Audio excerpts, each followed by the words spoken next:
Bonjour, nous allons continuer nos expériences avec ce qui flotte et ce qui coule. Vous avez eu le temps de réfléchir? Pourquoi ça coule? Pourquoi ça flotte? Peut-être que ça flotte parce que c'est gros, ou peut-être que ça flotte parce qu'il y a des trous. On va essayer de continuer de réfléchir. J'ai pris d'autres objets, des petits et des gros. Ça, on va voir, est-ce que ce qui est gros flotte ou coule? On va commencer par du bois. La baguette de bois. Elle va couler ou flotter? Elle flotte. Et ce bouchon en liège, qui était une sorte de bois, il flotte aussi. Ce sont des choses de taille moyenne.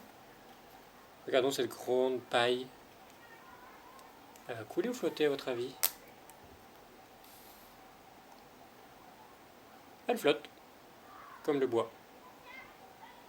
Donc est-ce que ce qui est grand coule ou flotte?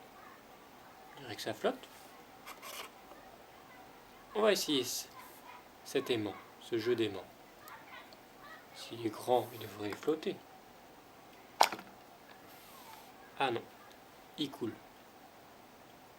Donc ce qui est grand n'a pas l'air de toujours flotter. Et si on prend juste un aimant qui est petit, il va couler ou flotter?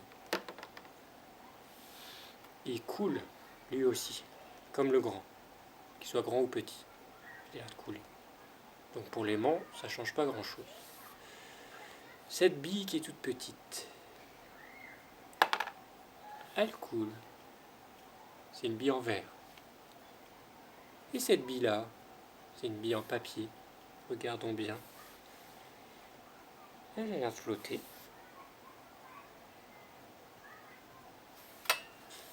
Ou cette bille en tissu. Ah, elle flotte aussi. Essayons une bille plus grosse, en polystyrène. Elle flotte. Et cette bille-là, c'est une bille de pétanque. Ah, elle coule plus, mais elle n'est pas au fond. Mais elle coule beaucoup plus que la balle de polystyrène. Et cette grosse balle, on n'a plus de place, elle flotte. Alors, qu'est-ce qui flotte? Ça flotte. Ça flotte. Ces petites billes flottent. Ces grands bouts de bois flottent. Ces bouchons flottent.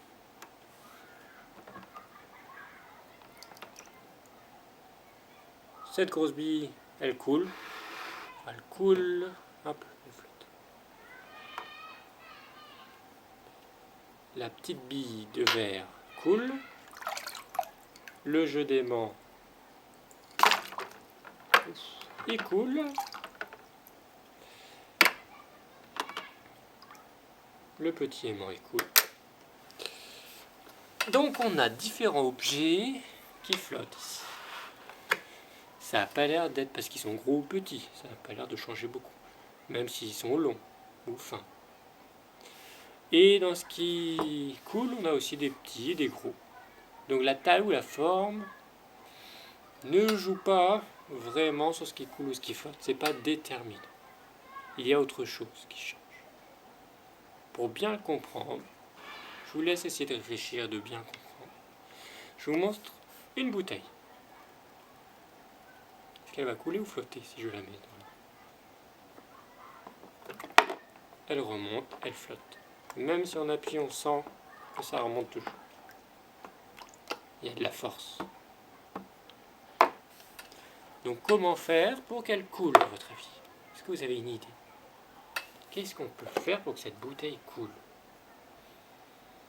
On peut essayer de faire des trous. On peut essayer de mettre des choses dedans. Je vais la remplir d'eau.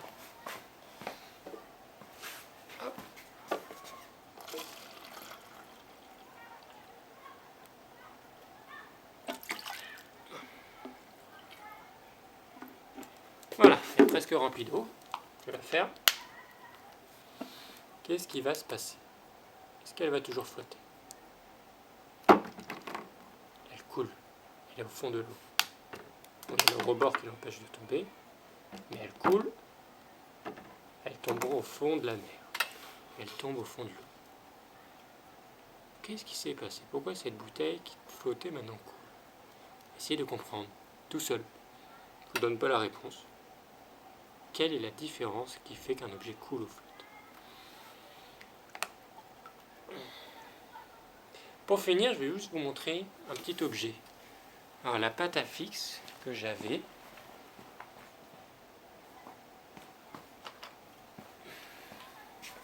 ici, cette boule, je l'ai aplatie. Alors on va regarder, il y a une petite différence qui va se passer quand même par rapport à la forme. Elle arrive à flotter, alors que celle-ci coulait. On peut faire quand même flotter ou couler des objets si on les transforme. C'est possible.